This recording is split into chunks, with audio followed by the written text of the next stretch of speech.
The Old Testament is not old history. It is not a discarded book, and it is not a relic of the past. It is the foundation of everything God revealed. The first covenant, the first promises, the first revelation of His nature. Every command, every prophecy, every sacrifice, and every promise was laying stones for what was coming. The Bible is not a religion. It is not a system created by men, and it is not a collection of human traditions. It is a covenant, a binding relationship initiated by God Himself, not negotiated, not earned, not invented. Before Israel, there were nations.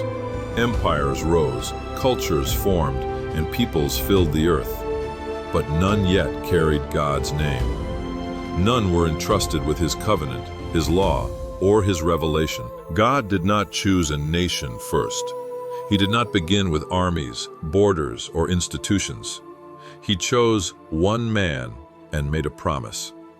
A promise spoken before there was a people, a land, or a law.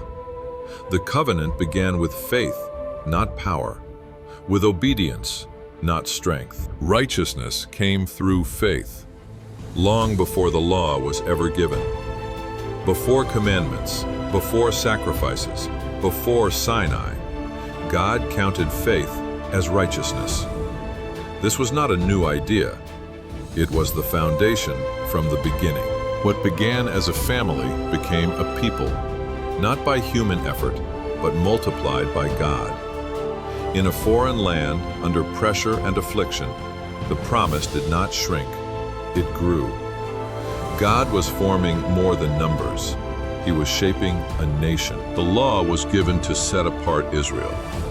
It was given to reveal the holiness of God, to show who He is, what He loves, and what He cannot dwell with. God did not stay distant. He chose to dwell in the midst of His people. The land was not conquest, it was inheritance, tied to obedience. Israel asked for a king like the nations and learned the cost of rejecting God's rule. The prophets did not bring new ideas. They called Israel back to the covenant. Judgment came, but abandonment did not. God promised a covenant that would go deeper into the heart. Israel was never the destination. Israel was the vessel. The Old Testament ends in expectation. The covenant was ready.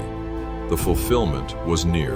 Like, comment, and share if you believe. Subscribe for more content.